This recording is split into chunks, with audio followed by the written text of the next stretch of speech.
আজকের রেসিপি চিংড়ি মাছের মালাইকারি। প্রথমে আমরা চিংড়িটাকে ধুয়ে ভালো করে পরিষ্কার করে নিলাম। আর এখানে নিয়ে নিলাম এক টুকরো আদা, একটা গোটা পেঁয়াজ, 2-3টে কাঁচা লঙ্কা আর কিছু সামান্য পরিমাণ রসুন। আর এদিকে মা আমাকে সব কাজে একটু হেল্প করে দিচ্ছে। নারকেলটা মা কুচু কুচু করে কেটে মিক্সার গ্রাইন্ডারে দিয়ে দিচ্ছে, নারকেলটার দুধ বের করব বলে। মিক্সারে গ্রাইন্ডার হয়ে গেলে আমি ওটাকে ভালো করে জল দিয়ে নেড়ে একটা ছাঁকনিতে ছেঁকে দুধটা বের করে নেব। এখানে নারকেলের ছিবড়াটা দিলে হবে না, শুধুমাত্র দুধটাই লাগবে। একটা পরিষ্কার কড়াইতে সরষের তেল দিয়ে চিংড়ি মাছগুলোকে একে একে ভেজে নেব।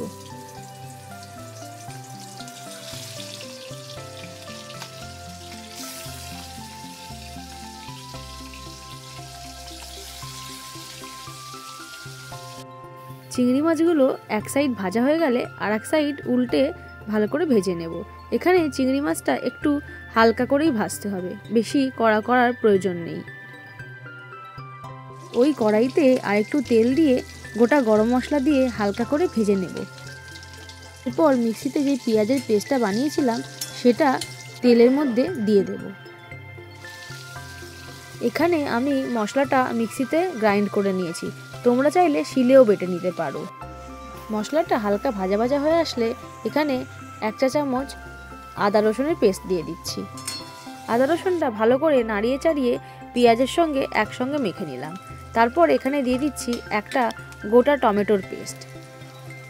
এখানে টমেটোর সঙ্গে আমি একটু কাঁচা লঙ্কা ব্যবহার করেছি, তোমরা চাইলে এটা স্কিপ করতে পারো। যেহেতু আমি একটু ঝালঝালি পছন্দ করি তাই 2-3টে কাঁচা লঙ্কা এতে অ্যাড করেছিলাম। মশলাটা ভালো করে ভাজা ভাজা হয়ে আসলে তারপরে আমি দিয়ে দিচ্ছি ধনের গুঁড়ো, 1 চামচের মতো কাশ্মীরি গুঁড়ো লঙ্কার গুঁড়ো, অল্প একটু ঝাল গুঁড়ো লঙ্কা, 1/2 চামচ হলুদের গুঁড়ো আর পরিমাণ মতো নুন। এই মশলাগুলোকে দিয়ে আমি খুব ভালো করে কষিয়ে নেব।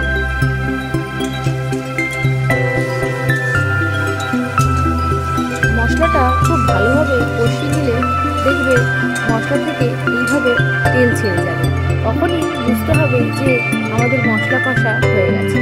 এরপর সামান্য চিনি দিয়ে দিচ্ছি যাতে তরকারির স্বাদটা ভালো হয়। এরপর নারকেলের দুধটা দিয়ে আমি কিছুক্ষণ ফুটিয়ে চিংড়ি মাছগুলো দিয়ে দিচ্ছি। চিংড়ি মাছগুলো একটু ভাপে আমি সেদ্ধ হতে দেব।